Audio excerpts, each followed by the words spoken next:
When Ben Scott describes losing Courtney Campbell, he can only liken it to losing a part of himself. It was like losing an arm, I guess is the best way I can explain it, because she was such an integral part of my existence for the longest time. Every day, Ben would check on Courtney at the little coffee stand just blocks from his house in Everett.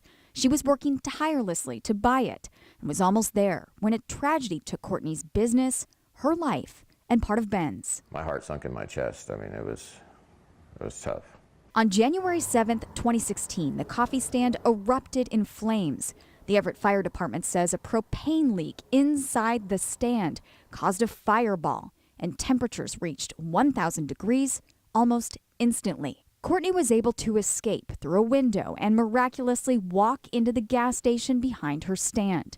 She was still conscious when emergency responders arrived and told them she had been trapped inside the stand.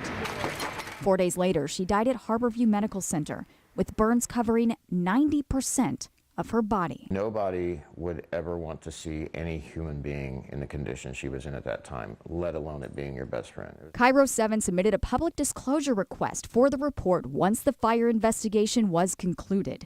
We scoured the documents and on the very last page found this. The lock on the coffee stand was a key locking deadbolt, meaning it required a key to unlock the stand from the outside and a key to unlock the stand from the inside. This locking mechanism, which does not meet fire code, delayed Courtney's escape 8 seconds, during which time, the report says, she received significant burns.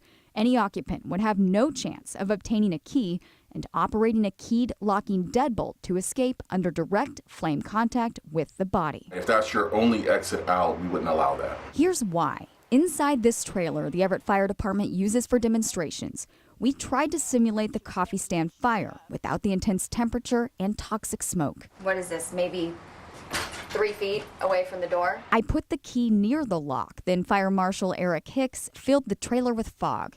Using a GoPro, we timed my escape. Got the key. Finding the key was easy because the trailer is mostly empty, unlike a coffee stand. Ugh, can't even find where it goes in. Getting the key into the lock and opening the door proved much more difficult. Okay. 15 seconds. 15 seconds. And she was delayed 8 seconds. Yeah. And she went through the window. She was in basically a fuel ball, you know, with the propane.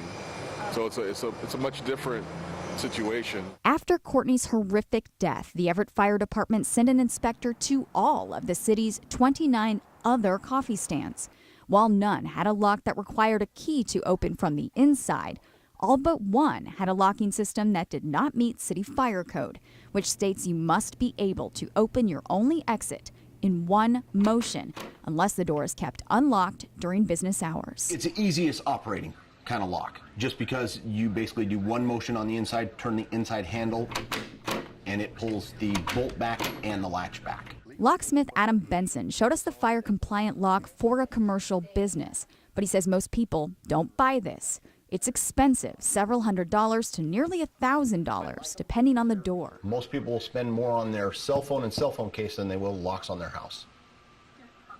It's kind of scary. Really scary. Maybe even scarier. A source close to the investigation tells us none of the coffee stands knew there was anything dangerous about their locks. I really don't know much about it, to be honest with you. Alan Togley owns 5 coffee stands in King and Snohomish counties. He doesn't have any in the city of Everett, so he wasn't inspected after the fire. But the fire code is statewide. He showed us his locks inside one of his Linwood coffee stands. They lock the doorknob and the deadbolt. That's 2 locks and 3 motions to open the door in the event of an emergency. No one's ever talked to us about it now. Togley's stand has not been inspected in over 2 years. Courtney Campbell's stand was inspected a year and a half before her death, after the previous owner made modifications. The only code violation noted had to do with the fire extinguisher, and it was immediately addressed. Ben Scott always worried about Courtney's safety because of possible intruders. With the fire, I had no idea. And now it's too late. I wish I had a time machine. I could go back and just save her, and bring her back. Joanna Small, KIRO 7 News.